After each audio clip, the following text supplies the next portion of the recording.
Munas Nasional yang ke-32 di Pekalongan tahun kemarin 2024 menerima konsep KHTT sebagai metode penetapan awal bulan Hijriah. Nah, apa bedanya dengan hisab? Kira-kira kalau hisab itu kan dengan metode saintifik menggunakan ilmu astronomi, memperhitungkan pergerakan matahari dan rembulan, bisa mengetahui secara presisi gerak matahari dan rembulan, termasuk ketika pergantian bulan Hijriah berarti melihat pergerakan bulan dengan memperhitungkan pergerakannya menggunakan ilmu astronomi. Kira-kira dengan kami pun paham ya, hisab semacam itu sederhananya. Nah, kemudian kalau kalender Hijriah global itu enggak, parameternya semacam ini parameternya. Awal bulan Komariah ditandai apabila telah memenuhi visibilitas hilal. Jadi bukan wujudul hilal lagi, tapi visibilitas hilal. Jadi perubahan yang tadinya itu wujudul hilal menjadi visibilitas hilal. Imkanur ru'yah. Bukan menggunakan wujudul hilal, tapi imkanur ru'yah. Di belahan bumi manapun, imkanur ru'yahnya bukan hanya di Indonesia, tapi di belahan bumi manapun. Dengan syarat satu, ijtima, konjungsi, sejajaran antara matahari dan juga bulan, tanda akan lahirnya bulan baru, bulan tidak terlihat, terjadi sebelum pukul 12 tengah malam. Kemudian tinggi bulan visibilitasnya meskipun belum di sawah, tapi dihitung imkanur ru'yahnya ketinggian bulan itu 5 derajat di atas ufuk.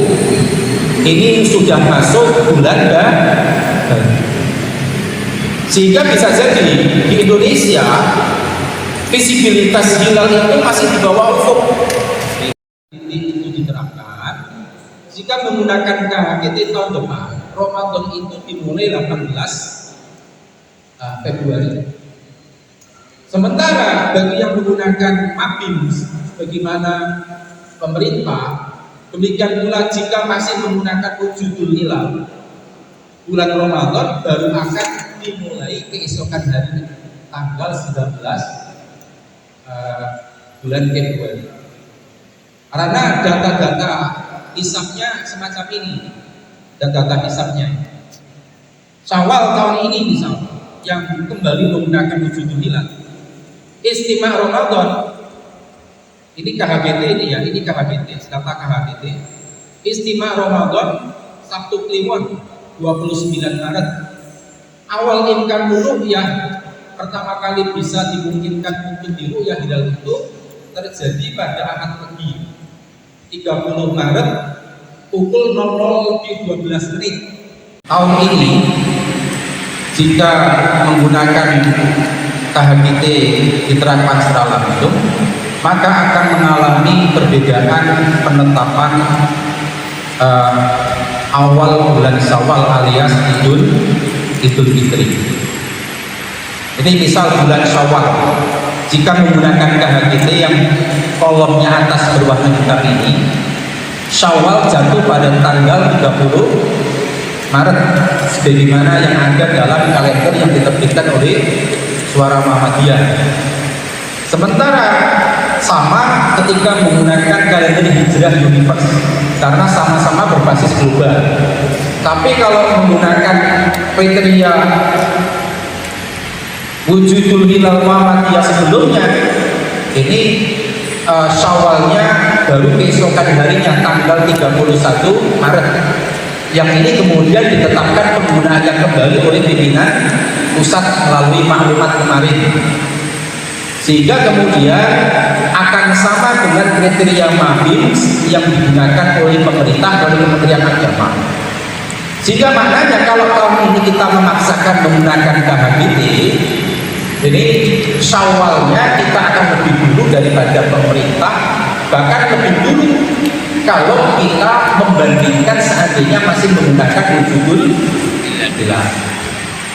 Sehingga asumsi saya menggunakan husnuzon saya, bapak-bapak pimpinan pusat menunda penerapan KHKT tahun depan ini dengan maksud kalau menurut saya agar tidak layu sebelum berkembang. Dan justru kekhawatirannya ketika belum tersosialisasi dengan baik KHKT ini, banyak di kalangan warga persyarikatan sendiri itu masih mempertanyakan, lah menurut ilmu astronomi menjadi pendekatan bisa hilal itu masih di bawah ufuk, kok kita dipaksa untuk berlebaran padahal hilal masih di bawah ufuk. Apalagi dipandang dari orang-orang di luar persyarikatan pasti akan mengambil. Sehingga meskipun barangkali di luar sana ada suara-suara yang minor suudon kepada bapak-bapak pimpinan pusat, jadi keper soalnya kalau pemerintah dan orang sedikit balik di pupuk kalau pemerintah, nah itu menurut saya tuduhan yang terlalu naif.